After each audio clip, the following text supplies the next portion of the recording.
नमस्कार साथियों, बाल विद्या मंदिर सीनियर सेकेंडरी स्कूल खत्रीपुरा के ई लर्निंग प्लेटफॉर्म पर मैं दिनेश कुमार आपका हार्दिक स्वागत करता हूं। आज के इस लेक्चर में अपन बात करेंगे डिटरमाइनर्स को लेकर।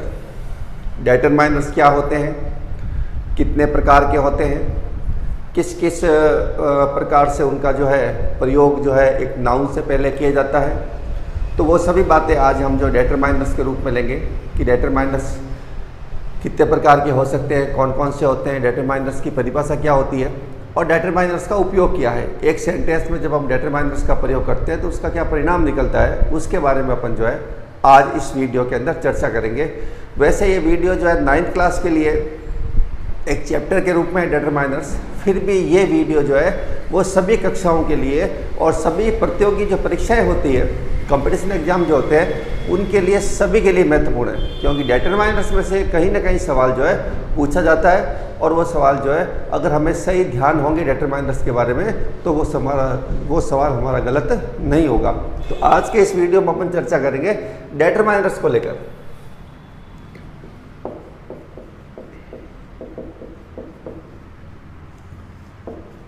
डिटरमाइनर्स, डिटरमाइन करना, निर्धारित करना, पहचान बनाना, शाब्दिक अर्थ के रूप में होता है। डिटरमाइन करना, निर्धारित करना, पहचान बनाना, उसकी योग्यताओं के बारे में शो करना, उसको बताना, उसके बारे में कुछ कहना।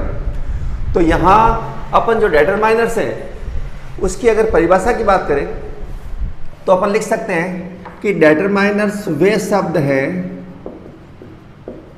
जो किसी नाउन से पहले आकर उसकी पहचान को सुनिश्चित करते हैं।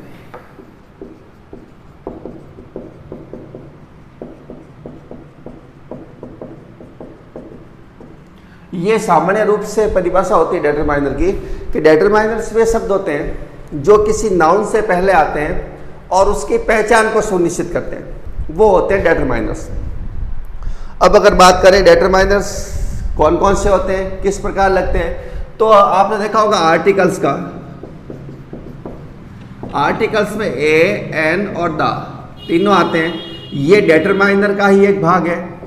उसके बाद में अपन बात करते हैं फ्यू वाले ग्रुप की, फ्यू, ए फ्यू और द फ्यू, ये भी डिटरमाइनर्स हैं। अपन लिटल वाले ग्रुप की बात करते हैं, लिटल, ए लिटल और द लिटल, ये भी जो है वो है। उसके बाद में ग्रेट डील ऑफ है, प्लेंटी ऑफ है, सच है, दिस है, दैट है, कई प्रकार, लॉट ऑफ है, लॉट्स ऑफ है, ये सारे जो होते हैं वो डिटरमाइनर्स का ही भाग होते हैं जो किसी नाउन से पहले आते हैं और नाउन से पहले आने के बाद उस नाउन की पहचान को सुनिश्चित करते हैं कि भाई ये जो है किस प्रकार से जो है डिटरमाइनर्स या नाउन के बीच में क्या संबंध है और क्या उसकी विशेषता या क्या उसकी पहचान है, उसके बारे में हमें बताते हैं। तो पहली बात तो ये आपको जानकारी होनी चाहिए कि डिटरमाइनर्स होते क्या हैं। तो सीधी सी बात ये डिटरमाइनर्स के बारे में होती है कि वे शब्द जो किसी नाउन से पहले आते हैं और नाउन से पहले आने पर जो है वो उस नाउन की पहचान को सुनिश्चित करते हैं, उसकी विशेषता, उसको क्वालिफाई करते हैं।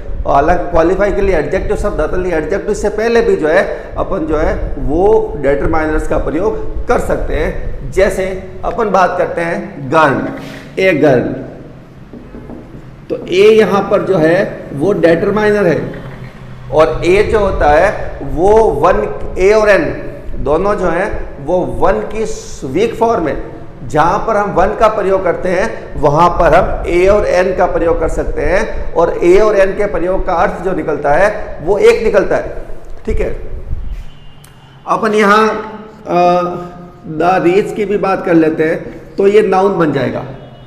ठीक है, तो जब अपन ए एन द का प्रयोग करते हैं, अपन few, a few, the few का प्रयोग करते हैं, little, a little, the little का प्रयोग करते हैं, सच का प्रयोग करते हैं, अपन जो है वो a lot of, a great deal of, a plenty of, a group of, इन सभी का प्रयोग करते हैं। तो ये सारे जो होते हैं वो डिटरमाइनर्स होते हैं। डिटरमाइन करना, निर्धारित करना, तो यही परिभाषा इसके सामने आती है कि वह शब्द जो किसी नाउन के पहले आकर उसकी पहचान को सुनिश्चित कर देते हैं वो शब्द जो है डिटरमाइनर्स कहलाते हैं। ठीक है, अब अपन बात करते हैं कि नाउन के पहले आकर, तो अपन थोड़ी बात नाउन की भी कर लेते हैं कि नाउन कौन कौन से होते हैं, कौन कौन से नहीं होते हैं। तो अपन यहाँ नाउन की बात कर लेते हैं। पहले थोड़ा बहुत ज्ञान नाउन के बारे में भी आपको होना चाहिए, तो अपन बात कर लेते हैं नाउन की। नाउन का मतलब होता है संज्ञा। अब नाउन को अगर देखा जाए तो अपन दो प्रकार से ले सकते हैं। एक तो ले सकते हैं काउंटेबल और एक ले सकते हैं अनकाउंटेबल। काउंटेबल का मतलब जो होता है वो होता है गिनने योग्य, और अनकाउंटेबल का मतलब होता है न गिनने योग्य। ठीक है, तो काउंटेबल नाउन और अनकाउंटेबल नाउन दो प्रकार की हो सकती है। अब काउंटेबल नाउन उनको बोलते हैं जिनकी गिनती 1 या 2 से शुरू हो जाए।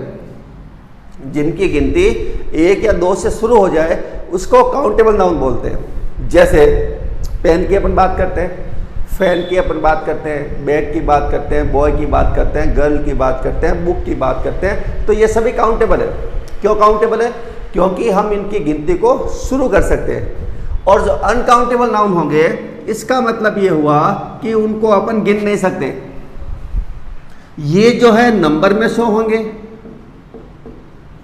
नंबर के अंदर, नंबर का मतलब 1 2 3 4 के अंदर शो होंगे। लेकिन जब बात अनकाउंटेबल की आएगी तो अनकाउंटेबल जो है वो क्वांटिटी के अंदर शो होंगे। क्वांटिटी का मतलब होता है मात्रा, मात्रा के अंदर शो होंगे। तो अपन बात कर सकते हैं कि जितने भी पदार्थ होते हैं, मटेरियल्स होते हैं, भाववाचक संज्ञाएं होती है जिसको अपन एब्स्ट्रैक्ट नाउन बोलते हैं, भाववाचक संज्ञाएं हैं, या जितने भी लिक्विड है, तरल है, तरल पदार्थ जो होते हैं वो सारे सारे अनकाउंटेबल की श्रेणी में आते हैं। जैसे लोहा, सोना, चांदी, पीतल, तांबा, जिनका वेट किलो में होता है। अब ये थोड़ा सा आप सरलीकरण इसका कर सकते हैं कि जिनका वेट, जिनका भार मापन जो होता है वो किलो में होता है, वो अनकाउंटेबल है क्योंकि हम उसको गिन नहीं सकते। और जो तरल पदार्थ हैं, तरल पदार्थ का मतलब लिक्विड से होता है, और लिक्विड का मतलब है आप ये मान लो कि जिनका मापन लीटर से होता है। 1 2 संख्या में अपन बात नहीं की, जैसे वाटर है, ऑयल है, ये सारे सारे जो है वो लीटर में शो होते हैं। और जब लीटर में शो होते हैं तो वो सारे सारे क्या कहलाते हैं? अनकाउंटेबल कहलाते हैं, न गिनने योग्य, अपन उसको गिन नहीं सकते। जैसे अपन शुगर खरीदने के लिए गए तो शुगर की श्रेणी जो है वो अनकाउंटेबल की होगी। क्यों होगी? क्योंकि उसका मापन जो होता है, भार जो है वो किलो में होता है। 1 2 की संख्या में अपन उसका मांग नहीं कर सकते। जैसे चाय की अपन बात करते हैं तो चाय भी अनकाउंटेबल है। दूध की बात करते हैं, दूध भी अनकाउंटेबल है। अपन अन्य की बात करते हैं, ऑयल की बात करते हैं, रिफाइंड ऑयल चाहे कोई भी हो, तो वो भी क्या है? अनकाउंटेबल है। अपन जब हेयर की बात करते हैं, मनी की बात करते हैं, ग्रुप में होता है, तो वो भी जो है वो अनकाउंटेबल होगा। मनी हमेशा ध्यान रखना अनकाउंटेबल होती है। धन किसी भी रूप में हो सकता है, जमीन के रूप में हो सकता है, सोने चांदी के रूप में हो सकता है, रुपीज के रूप में हो सकता है। धन है वो पशु धन भी अपन उसको बोलते हैं। तो उस कंडीशन में जो है वो अनकाउंटेबल होगा। ये कई बार अपने को कंफ्यूज कर देते हैं हेयर और मनी। तो हेयर का जब एक ग्रुप पूरे बाल की बात होती है तब वो अनकाउंटेबल है। लेकिन अगर अलग अलग हेयर्स की बात की जाए तो फिर वो जो है काउंटेबल हो जाते हैं। ये तो आप थोड़ा ध्यान रखना हेयर के बारे में। लेकिन जब पूरे बालों की बात की जाए तो फिर वो अनकाउंटेबल होगा क्योंकि हम उसको गिन नहीं सकते। तो ऐसे नाउन्स जिनको हम गिन नहीं सकते या जिनको गिनने में बहुत ज़्यादा दिक्कत होती है और उससे हम पूरा नहीं कर पाते, उस कंडीशन में वो जो है अनकाउंटेबल है। तो ये चीज़ आपको ध्यान में आ गई होगी। भाववाचक संज्ञा जो होती है एब्स्ट्रैक्ट नाउन, वो जो है अपन देख नहीं सकते, छू नहीं सकते, केवल महसूस कर सकते हैं। जैसे ब्यूटी के बारे में है, ऑनेस्टी के बारे में है, पॉवर्टी है। तो ये सारी जो है वो भाववाचक संज्ञा होती है क्योंकि हम उसको महसूस कर सकते हैं, हम उसको देख या छू नहीं सकते। वो संज्ञाएं जो होती है भाववाचक संज्ञाएं होती है। तो यहाँ आपको जानकारी में आ गया होगा कि नाउन जो है वो काउंटेबल भी हो सकता है और अनकाउंटेबल भी हो सकता है। 2 प्रकार से होते हैं। काउंटेबल वही होंगे जिनकी गिनती 1 या 2 से शुरू हो सकती है, और अनकाउंटेबल वो होंगे जिनकी गिनती 1 या 2 से शुरू नहीं होती है। ठीक है, तो अपन चलते हैं आगे।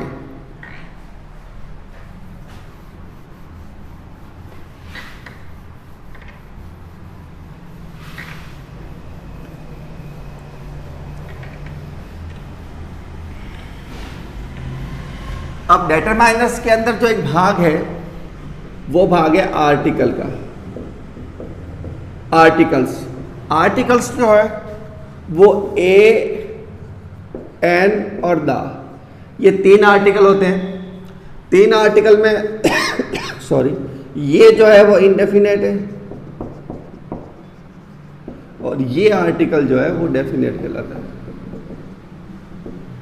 ठीक है, ए और एन का प्रयोग केवल और केवल सिंगुलर के लिए होता है, ये आप ध्यान रखें, क्योंकि ए और एन का मतलब भी क्या होता है, एक ही होता है। दा का प्रयोग डेफिनेट के रूप में आप कर सकते हैं, सिंगुलर हो या बहुवचन हो, कोई भी बात नहीं है। लेकिन ए और एन का प्रयोग जो है वो आपको ये विशेष रूप से ध्यान रखना होगा कि हमें सिंगुलर नाउन्स के पूर्व करना है, और वो भी होने चाहिए काउंटेबल। ए और एन के 2 विकल्प आते हैं, एक नाउन सिंगुलर होना चाहिए और दूसरा काउंटेबल होना चाहिए। क्योंकि जब अपन बात करते हैं काउंटेबल की,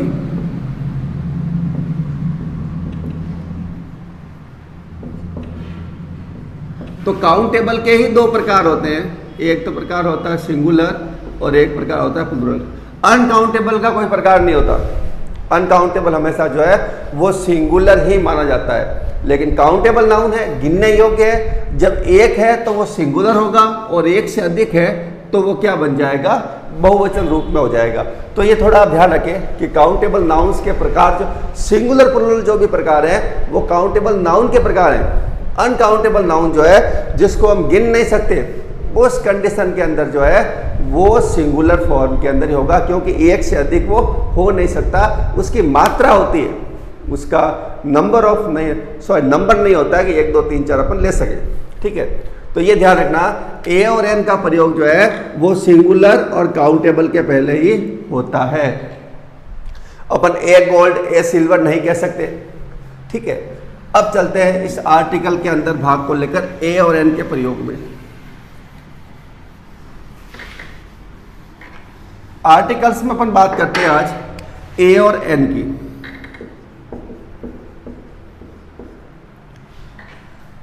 ए और एन मैंने बताया था आपको वीक फॉर्म है। वीक फॉर्म किसकी है, 1 की। ए और एन का मतलब एक होता है और A1 का मतलब क्या होता है, एक होता है। तो उस कंडीशन में अपन जो है ए और एन का प्रयोग जो है वो अपन 1 के स्थान पे कर सकते हैं। अब हमारे सामने बात आती है कि ए और एन का प्रयोग करना किन परिस्थितियों के अंदर है। तो अपन बात करते हैं कि जो भी काउंटेबल है, जो भी सिंगुलर है। पहली बात तो ये कि ए और एन का प्रयोग जो है वो काउंटेबल और सिंगुलर दोनों होने चाहिए। काउंटेबल और सिंगुलर नाउन के पहले किया जाता है। अब इसमें अपन बात करते हैं पहले एन को लेकर, क्योंकि एन के बाद में जो भी होगा वो ए के प्रयोग में आ जाएगा। जैसे एन के प्रयोग में आपने वोवल्स का सुना होगा, जैसे वोवल्स को हिंदी में बोलते हैं स्वर, और इंग्लिश में जो स्वर होते हैं वो ए, ई, आई, ओ, यू, 5 स्वर होते हैं, अ, ई, आई, ओ, यू। तो अगर कोई नाउन इन शब्दों के साथ शुरू हुआ है, और इन शब्दों के साथ शुरू होने का मतलब ये हुआ कि इनसे उनकी ध्वनि निकल रही है, उस कंडीशन में जो है अपन किसका प्रयोग करेंगे, एन का। जैसे अपन बात करते हैं इंजीनियर, ENGINER। इंजीनियर के पहले मैं एन का प्रयोग करूंगा, क्योंकि इंजीनियर में ई की ध्वनि है। इंक पॉट की अपन बात करते हैं तो मैं करूंगा एन इंक पॉट, क्योंकि आई की ध्वनि निकल रही है ना। यू में थोड़ा कंफ्यूजन रहेगा। क्या कंफ्यूजन रहेगा, उस बात को अपन यहाँ पे क्लियरिफाई कर देते हैं कि यू से शुरू होने वाले शब्द में ए भी आ सकता है और एन भी आ सकता है। अब ए और एन कैसे आएगा, किस प्रकार से हमें जो इसका वो जो फॉर्मूला है बताना है वो देखें अपन। जैसे मैंने लिखा यूनिवर्सिटी, ठीक है, एक मैंने लिखा अम्ब्रेला, ठीक है, एक मैंने लिखा यूनिफॉर्म, एक मैंने लिखा यूजफुल, यूजफुल प्रोडक्ट, ठीक है। अब मेरे सामने ये चीजें आ रही है, सभी किससे शुरू हो रही है? यू से। ये यू से शुरू हो रही है, ये भी यू से, ये भी यू से और ये भी यू से। अब देखो, जहां सब ध्यान से सुनना इस बात को, ये एक प्रकार से डिफरेंस बता रहा हूं कि इसमें क्या क्या डिफरेंस हो सकता है हमारे लिए। तो जो स्पेलिंग यू से शुरू होती है और उसका उच्चारण यू ही है,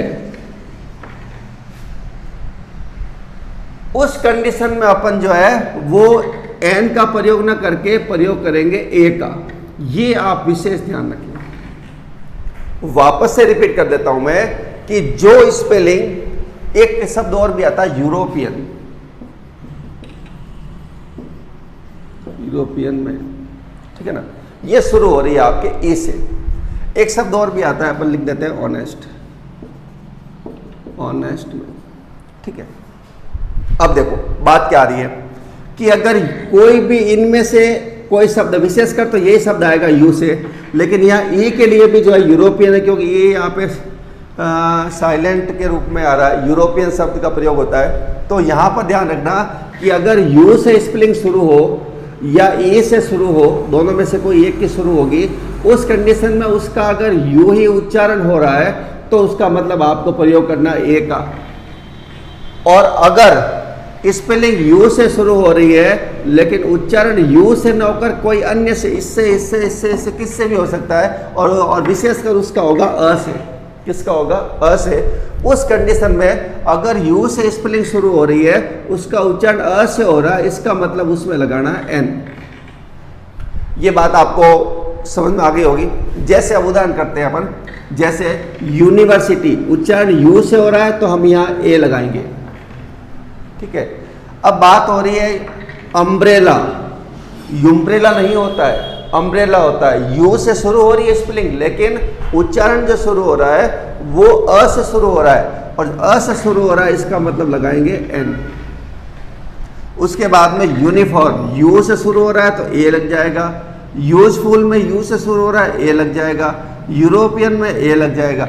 अब देखो यहाँ ऑनेस्ट की, ऑनेस्ट बोलते हैं इसको, हॉनेस्ट नहीं बोलते। जब ऑनेस्ट बोलते हैं तो शुरुआत में क्या आता है? ओ, और जब ओ आएगा इसका मतलब इसमें ओ है, ओ की ध्वनि है, इसलिए अपन इसमें किसका प्रयोग करेंगे? एन का। तो ये बात आपको ध्यान में रखनी होगी वोवल्स को लेकर या एन के प्रयोग को लेकर, कि एन का प्रयोग जो आर्टिकल्स के रूप में अपन करते हैं वो हम कहाँ कहाँ कर सकते हैं। तो ये मैंने आपको फॉर्मेशन बताई है कि भाई मान लो यू से भी शुरू हो सकता है, और यू से शुरू होने के बाद भी जो है उसमें ए लग सकता है। कब लगता है? जब उसका उच्चारण यू से ही शुरू होगा। लेकिन अगर यू से शुरू हो लेकिन अ से उच्चारण बन रहा है तो फिर आपको जो है, जैसे अम्ब्रेला इसमें आया हुआ है, उस कंडीशन में आपको जो एन का प्रयोग करना है, ए का प्रयोग नहीं करना है। तो ये बात उम्मीद है साथियों आपको समझ में आ गई होगी कि किस प्रकार हम यू वाले फॉर्मूले के अंदर या इसके अंदर अपन ए और एन के प्रयोग में गलती करने से बच सकते हैं। क्योंकि ये चीज़ हमारे जब ध्यान में होगी और परीक्षा में जब सवाल पूछा जाएगा तो उस कंडीशन में अपन जो है इस फॉर्मेशन के अनुसार हम उसमें सही रूप भर सकते हैं। क्योंकि आर्टिकल का प्रयोग जो है सभी कक्षा 6, 7, 8, 9 और यहाँ तक कंपटीशन जो एग्जाम होते हैं सभी में जो है डिटरमाइनर्स के रूप में आर्टिकल का प्रयोग पूछा जाता है। और जब पूछा जाएगा तो उस कंडीशन में आपको जो है इस बात को ध्यान रखना होगा। और बाकी इनको छोड़कर जो सभी जो चीज़ें आती है उसमें सिंगुलर का नाउन होगा तो अपन जो है ए का प्रयोग करेंगे। जैसे ए बुक हो गया, ए पेन हो गया, ए क्लास हो गई, तो इसमें अपन ने सभी में ए का प्रयोग कर सकते हैं। शर्त यह है कि ये चीज़ें वहाँ पर शुरुआत के अंदर जो है इस प्रकार की ध्वनि नहीं होनी चाहिए। ठीक है, तो आप इसका स्क्रीनशॉट ले सकते हैं या फिर जो है इसको लिख सकते हैं 1 मिनट के लिए।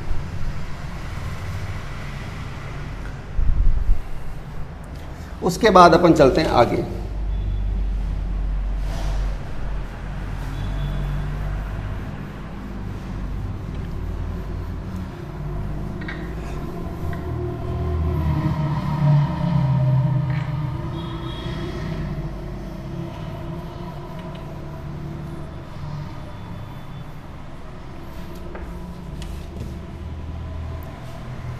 अब अपन बात करते हैं डेटरमाइनर्स के अंदर। डेटरमाइनर्स के अंदर अपन प्रयोग करते हैं ए और एन का। मैंने बताया आपको ए और एन जो है वो वीक फॉर्म होती है। किसकी वीक फॉर्म होती है? वन की। अपन वन के स्थान पर जो है वो ए और एन का प्रयोग कर सकते हैं। तो कुछ बिंदु ऐसे हैं जिन बिंदुओं को लेकर अपन चर्चा करेंगे उसमें अपन जो है वो ए और एन का प्रयोग करेंगे। और ये भी बात आपको ध्यान होनी चाहिए कि नाउन जो होता है वो पहले तो काउंटेबल होगा और उसके बाद में सिंगुलर होगा। दो कंडीशन होगी, उस समय ही अपन ए और एन का प्रयोग करेंगे, अन्यथा हम ए और एन का प्रयोग नहीं करेंगे। पहली कंडीशन ये कहती है कि जब किसी अवतरण में कोई संज्ञा, अब मैं संज्ञा की बात करूं तो सब वो सिंगुलर ही होगी, ध्यान रखना, प्लुरल नहीं होगी क्योंकि उसमें ए और एन का प्रयोग नहीं होगा। जब किसी अवतरण में कोई संज्ञा पहली बार प्रयुक्त हो तो नियमानुसार तो ए और एन का प्रयोग होता है। ये तो थी इसकी पहली शर्त कि जब किसी अवतरण में, या गद्यांश कह सकते हैं, गद्यांश के अंदर जब कोई संज्ञा पहली बार आती है तो अपन उसमें जो ए और एन का प्रयोग करते हैं, जो भी ए लगेगा या एन लगेगा।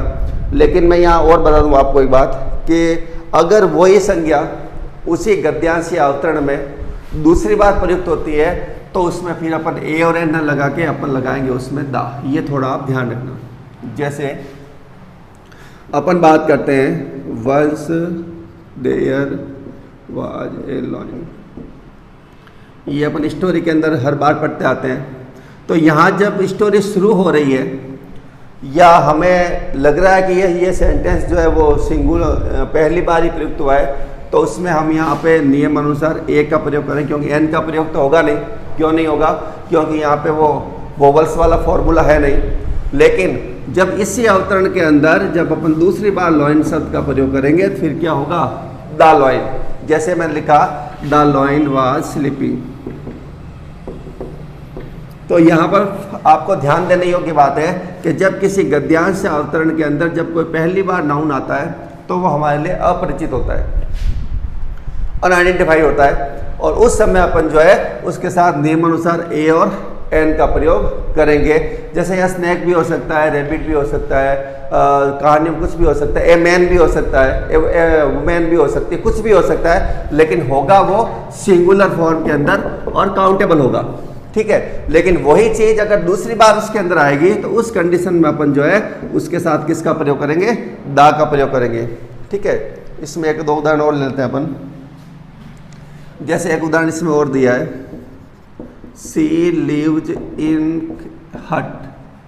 हट का मतलब होता है झोपड़ी।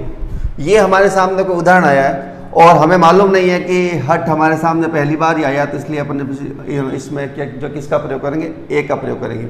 जैसे सी हैज खाली जगह अम्ब्रेला। यहाँ पर अगर अपन आर्टिकल्स का प्रयोग करना हो ए एन और दा में से, तो दा तो वैसे ही नहीं होगा क्योंकि यह कोई पर्टिकुलर है नहीं हमारे लिए, हमें मालूम नहीं है, हमारे लिए अपरिचित है, और अपरिचित होगा तो हम यहाँ पे एन का प्रयोग करें क्योंकि इसके उच्चारण जो होता है वो अ से शुरू होता है। ठीक है। तो ये थोड़ा ध्यान रखना आप कि पहला पॉइंट आउट ये कहता है कि जब किसी अवतरण में कोई संज्ञा पहली बार प्रयुक्त होती है तो नियमानुसार ए और एन का प्रयोग होता है, लेकिन वही संज्ञा उसी अवतरण में जब दूसरी बार प्रयुक्त होती है तो फिर अपन उसमें जो है दा का प्रयोग करते हैं, ए और एन का प्रयोग नहीं होता है। ये आप थोड़ा विशेष ध्यान रखें। लिख सकते हैं आप इसको।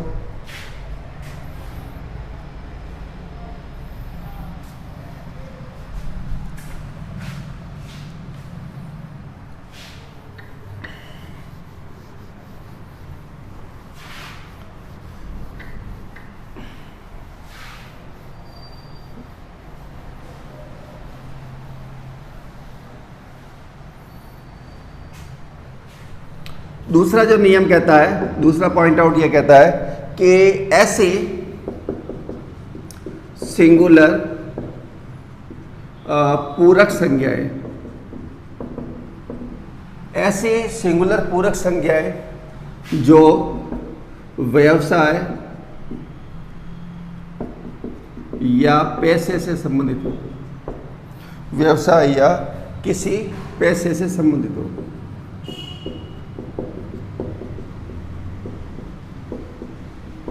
तो नियमानुसार ए या अपन उसके साथ एन का प्रयोग, अगर वो वोवल्स की श्रेणी में आ रहा है तो उसके साथ जो है अपन ए और एन का प्रयोग कर सकते हैं। अब देखो यहाँ पे पूरक संज्ञाओं की बात हो रही है, सिंगुलर पूरक संज्ञा जिसको कॉम्प्लीमेंट बोलते हैं, complement nouns, singular complement nouns. ठीक है, तो वो होते क्या है देख लेते हैं अपन। जैसे शी इज ए नर्स, यहाँ पर बात हुई नर्स की। अब नर्स जो है उसका पैसा है व्यवसाय है। नर्स को अपन धायमा बोलते हैं, या सुरक्षा के हिसाब से अपन उसको देख रेख करने वाली जो महिला होती है उसको नर्स बोलते हैं, धायमा भी कहते हैं उसको। तो ये पूरक संज्ञाएं जो होती है वो पूरक संज्ञाएं किसी जो भी यहाँ पे आता है उसकी क्वालिफाई करती है, जैसे उसको पूरक संज्ञाएं बोलते हैं। जैसे यहाँ नर्स है तो नर्स किसके लिए है, तो नर्स यहाँ पे सी और नर्स एक ही बात है, तो ये जो है वो एक कॉम्प्लीमेंट नाउन होगा। और ये कॉम्प्लीमेंट नाउन जो है वो सिंगुलर होना चाहिए। जैसे नर्स है तो वो सिंगुलर है, तो अपन यहाँ पे किसका प्रयोग करेंगे, ए का। तो यहाँ पे हो जाएगा सी इज ए नर्स। मैं यहाँ पे डॉक्टर शब्द का प्रयोग कर सकता हूँ, मैं यहाँ पे इंजीनियर शब्द का भी प्रयोग कर सकता हूँ, मैं यहाँ पे टीचर शब्द का भी प्रयोग कर सकता हूँ। तो ये सारी जो है वो कॉम्प्लीमेंट होगी, कॉम्प्लीमेंट नाउन होंगे। और यहाँ पे डॉक्टर में ए लगेगा, इंजीनियर में एन लगेगा क्योंकि ई की ध्वनि आ रही है, और टीचर में लग जाएगा ए। जैसे मैं यहाँ कर देता हूँ ही इज ए टीचर। तो ये थोड़ा ध्यान रखिए कि ऐसे सिंगुलर पूरक संज्ञाएं जो व्यवसाय से संबंधित हो, लोहार है तो ब्लैक स्मिथ हो जाएगा, सोनार है तो गोल्ड स्मिथ हो जाएगा, और अगर कोई मिट्टी का बर्तन बनाने वाला है तो वो पोटर हो जाएगा। तो कहीं ना कहीं आपको जो है एक सिंगुलर जो पूरक संज्ञाएं जो आती है, और वो पूरक संज्ञाएं किसी व्यवसाय या पैसे को लेकर होती है, व्यवसाय के बारे में, उसके कार्य के बारे में बताती है, उस कंडीशन में अपन जो है नियमानुसार ए और एन का प्रयोग करते हैं। तो ये बात आपको समझ में आ गई होगी। 4 इसके आप उदाहरण लिख सकते हैं कि ऐसे सिंगुलर पूरक संज्ञाएं, पूरक संज्ञाओं के बारे में मैंने आपको बता दिया कि पूरक संज्ञाएं होती क्या है, जो यहाँ और ये सेम ही मैच करती है। जैसे he is a student,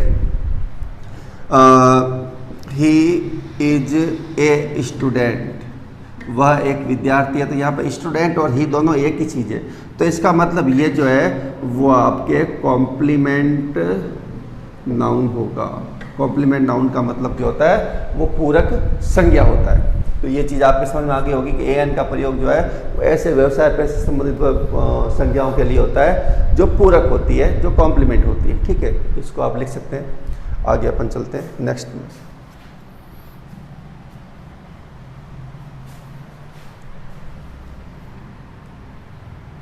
screenshot ले सकते हैं आप इसको।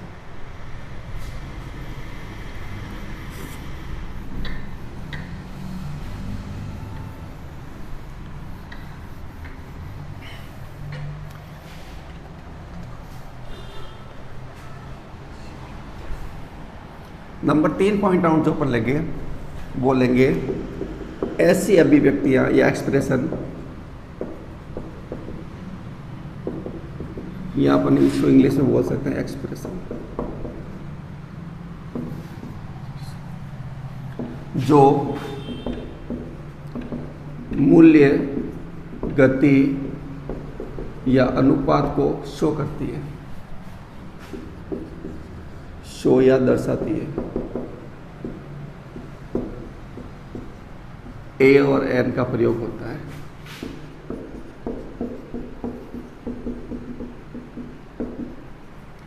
जैसे मूल्य की बात करते हैं तो जैसे मैं कह सकता हूं उदाहरण के रूप में 20 रुपीज 1 किलो, तो यहाँ पे ए का प्रयोग होगा क्योंकि क्या दर्शा रहा है, मूल्य को दर्शा रहा है। अगर मैं कहूँगा 60 किलोमीटर पर हॉर या ए हॉर, तो यहाँ पर भी किसका प्रयोग होगा, एन हॉर होगा, सॉरी, क्योंकि एन हॉर में, क्योंकि यहाँ ओ की ध्वनि है, एच यहाँ पे साइलेंट है, तो 60 किलोमीटर एन हॉर, 60 किलोमीटर, तो यहाँ पे गति की बात हो गई। मैं यहाँ कर सकता हूँ 4 टाइम्स ए डे, एक दिन में 4 बार। तो ये अनुपात की बात हो गई, आवर्ती की फ्रीक्वेंसी की बात हो गई। तो ये ध्यान रखना कि ऐसी अभिव्यक्तियाँ जो मूल्य, गति या अनुपात को दर्शाती है, शो करती है, उसमें अपन जो है ए और एन का प्रयोग करते हैं। यहाँ पर जैसे बनाना आज 20 रुपीज़ ये किलो हो सकता है। My motorcycle provide 60 kilometres an hour, fuel efficiency जो भी है वो उसमें आ जाएगा। और he drinks coffee 4 times a day, वो 4 दिन में 4 बार, जो एक दिन में 4 बार जो कॉफ़ी पीता है। तो ये अनुपात की बात हो गई। अपन गति की बात कर ली, अपने मूल्य की बात कर ली। तो मूल्य को अगर शो करना हो या फिर गति को शो करना हो या फिर उसमें फ्रीक्वेंसी या अनुपात को, एवरेज को शो करना हो, उस कंडीशन में जो है अपन नियमानुसार ए और एन का प्रयोग करते हैं। उन नाउन्स के पहले, जैसे किलो है तो 1 किलो हो गया, और है तो एन और हो गया, और डे है तो ए डे हो गया। ठीक है, इसको आप लिख सकते हैं। उसके बाद अपन बात करते हैं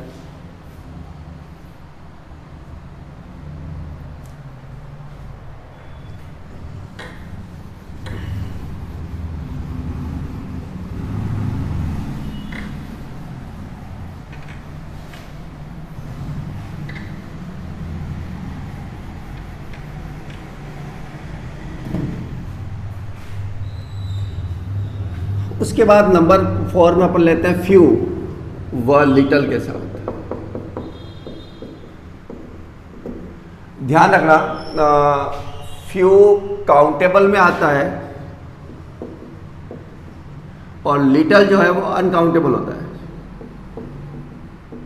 ये आप ध्यान रखना, फ्यू जो है काउंटेबल होगा लेकिन लिटल जो है वो अनकाउंटेबल होगा। लेटर फ्यू की अपन 3 श्रेणियां करते हैं। एक तो करते हैं फ्यू, एक करते हैं ए फ्यू, और एक करते हैं अपन द फ्यू। लिटल की भी 3 होती है। ये लिटल हो गया, ये ए लिटल हो गया, और यहां पे अपन लिखेंगे द लिटल। 3 श्रेणियां होती है। फ्यू का मतलब न के बराबर, बिल्कुल नगण्य जिसको अपन बोलते हैं। नगण्य का मतलब ये हुआ जिसकी अपन गिनती नहीं कर सकते, बहुत ही कम, एक ऊंट के मुंह में जीरे के समान। ए फ्यू का मतलब होता है कुछ संख्या में। ये ध्यान रखना, यहाँ फ्यू जो है वो नंबर के लिए आता है। ये फ्यू जो है वो नंबर के लिए आता है, वो आता है क्वांटिटी के लिए, और ये जो आता है वो क्वांटिटी के लिए आता है। ठीक है, तो यहाँ कुछ मात्रा में और कुछ लेकिन संपूर्ण।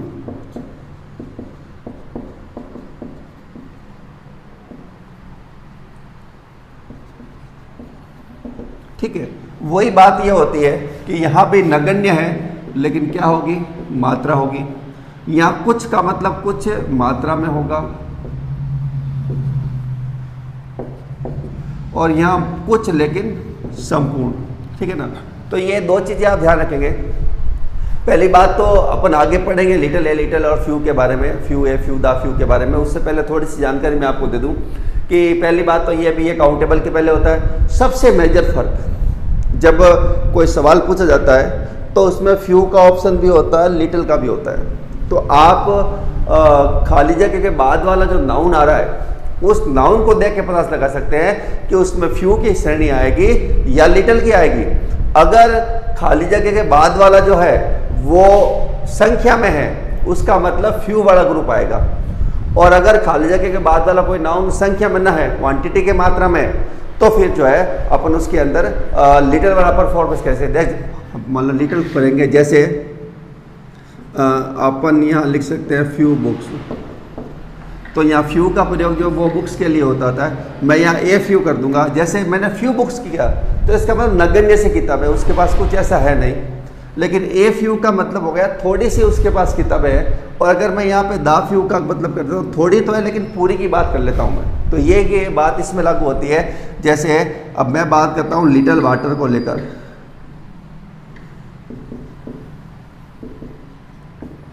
तो नगण्य सा पानी, बूंद 2 बूंद पानी की अपन बात करते हैं। लेकिन जब मैं यहाँ पे ए लिटल शब्द का प्रयोग करता हूँ तो इसका मतलब जो है वो थोड़ा सा पानी। अब इसमें आपको अंतर देखना ही है कि बुक्स काउंटेबल है इसलिए फ्यू आया है, वाटर अनकाउंटेबल है इसलिए लिटल आया। यहाँ पे मैं जो है ए लिटल बुक्स नहीं कर सकता और यहाँ पे मैं ए फ्यू वाटर नहीं कर सकता, क्योंकि फ्यू का ग्रुप जो होगा वो काउंटेबल से पहले आएगा और लिटल का जो ग्रुप होगा वो अनकाउंटेबल से पहले आएगा। तो ये आप थोड़ा ध्यान रखें। जैसे उदाहरण के रूप में आपके सामने आ गया, जैसे ए फ्यू बुक्स है, ए लिटल वाटर है, तो अपन उदाहरण लिख सकते हैं जैसे there was a little water in the pot. ठीक है, तो ए शब्द का प्रयोग हो गया। He has a few books in his bag.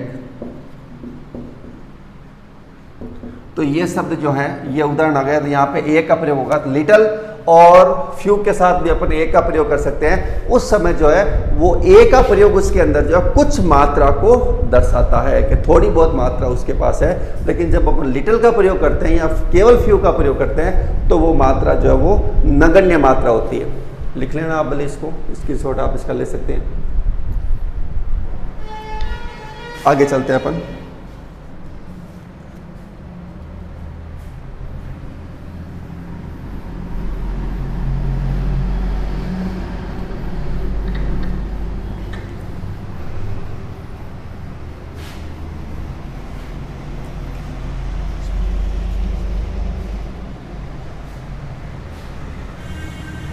Next बिंदु जो होगा वो होगा विभिन्न भावों को व्यक्त करना। विभिन्न भावों को व्यक्त करना, जिसमें अपन विस्मयादिबोधक वाक्य उनको बोलते हैं। विस्मयादिबोधक वाक्य, और इंग्लिश में उसको बोलते हैं एक्सक्लेमेटरी सेंटेंस। एक्सक्लेमेटरी सेंटेंस जो होते हैं विस्मयादिबोधक वाक्य, उसमें अपन जो है ए का प्रयोग करते हैं या फिर अपन नियम अनुसार एन का भी प्रयोग होता है। जैसे अब देखो, विस्मयादिबोधक वाक्य वो होते हैं, एक्सक्लेमेटिव वो होते हैं जो एकदम से अचानक से फीलिंग्स होती है। सैड फीलिंग्स हो सकती है, जॉय फीलिंग्स हो सकती है, ब्रेवो शब्द उसमें आता है, सरप्राइज उसके अंदर होता है, पीड़ा उसके अंदर होती है, सब प्रकार की उसके अंदर होती है। तो वॉट ए और से जो शब्द बनते हैं उसमें अपन ए का प्रयोग उसके अंदर करते हैं। जैसे पहला मैं ले लूँ, what a nice, what a nice picture it is. तो यहाँ पर जब मैं बात करता हूँ तो ये जो है वो एडजेक्टिव है, ये आया हुआ है नाउन, और एडजेक्टिव से पहले अपन किसका प्रयोग करते हैं, ए का। तो ये भी आप ध्यान रखें, वॉट ए नाउन आ गया।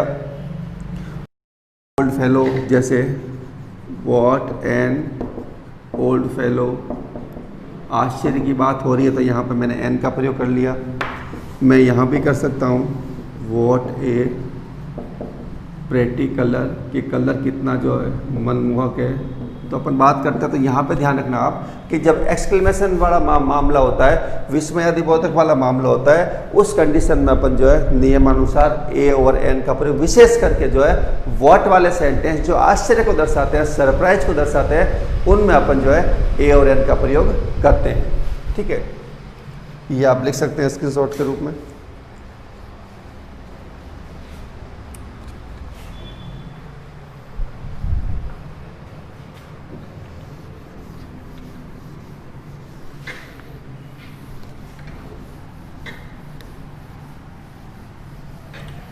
उसके बाद जब अपन बात करते हैं तो वो बात करते हैं नेक्स्ट को लेकर,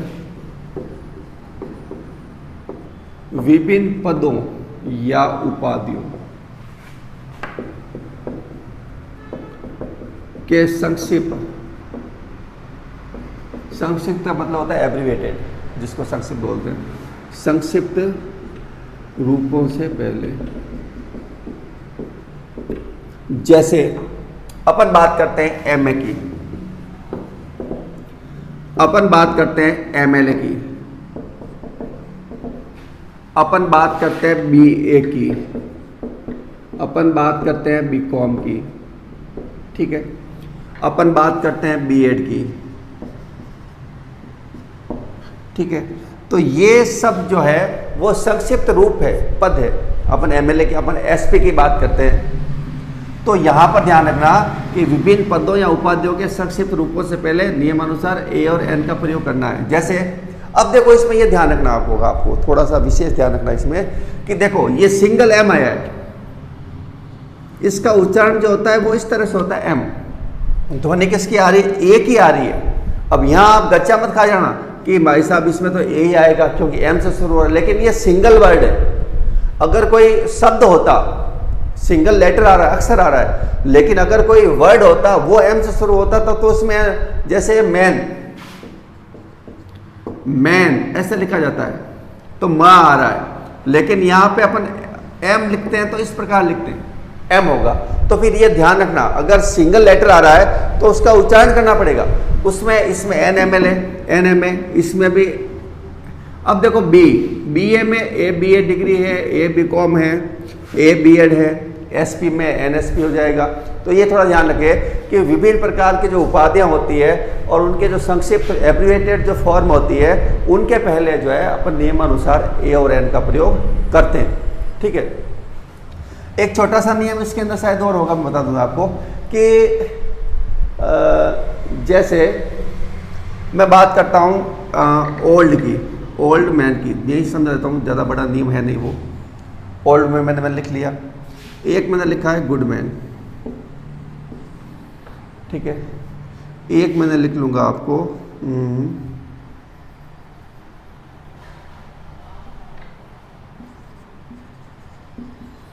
ड्वार्फ बॉय, ठीक है।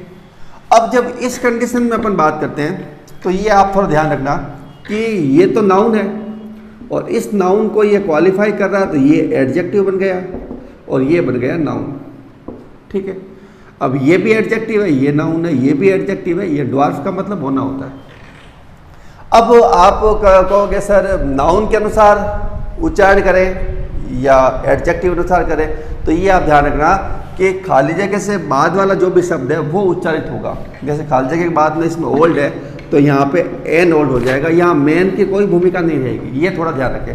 आप ये नहीं कि साहब मैन को देखकर आपने जो है ए का प्रयोग कर लिया तो आप गलत हो जाओगे, क्योंकि उच्चार खाली जगह के बाद वाला जो शब्द है वो उच्चारित होता है। अब वो एडजेक्टिव है तो उसको आपको उच्चारित करना है और वो अगर खुद नाउन है तो उसको उच्चारित करना है। जैसे यहाँ एन लगा दिया मैंने, ये ए हो गया और ये ए हो गया।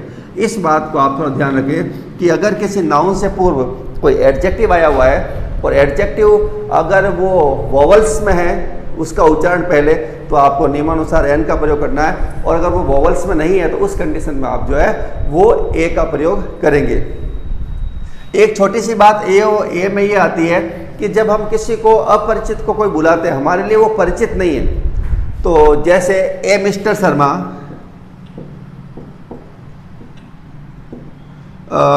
तो ये ध्यान रखना कि जब हम किसी को, जैसे मैंने आवाज़ दी मिस्टर शर्मा कम हियर, इसका मतलब ये हुआ कि वो मेरे परिचित है।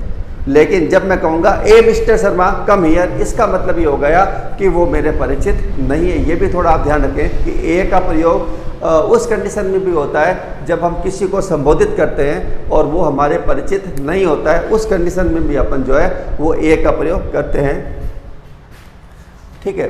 तो उम्मीद है साथियों ये चीज़ें आपको समझ में आ गई होगी। विभिन्न पदों वाला बात हो गया, जब एडजेक्टिव की बात होती है तो एडजेक्टिव के अनुसार लगेगी। यहाँ पर जो अनआइडेंटिफाइड है, जो हमारा परिचित नहीं है, उसको भी अगर हम करेंगे तो फिर एन के प्रयोग को लेकर या ए के प्रयोग को लेकर बात करेंगे। तो आज के लिए मित्रों ए और एन का प्रयोग, कल अपन बात करेंगे इसका डेफिनेट रूप जो होगा दा को प्रयोग को लेकर। और उम्मीद है ये आपको समझ में आ गई होगी। इसको नोट्स बनाते हुए साथ में पॉइंट आउट करते रहे ताकि आपके पास लिखित रूप में रहेगा। जब भी आपको आवश्यकता होगी आप इसमें से देख सकते हैं, वापस इसको रिकॉल कर सकते हैं। तो ठीक है मित्रों, आज के लिए इतना ही। मिलते हैं नेक्स्ट क्लास के अंदर जब हम इसके अगले वाले भाग दा को लेकर चर्चा करेंगे। तब तक के लिए नमस्कार, धन्यवाद।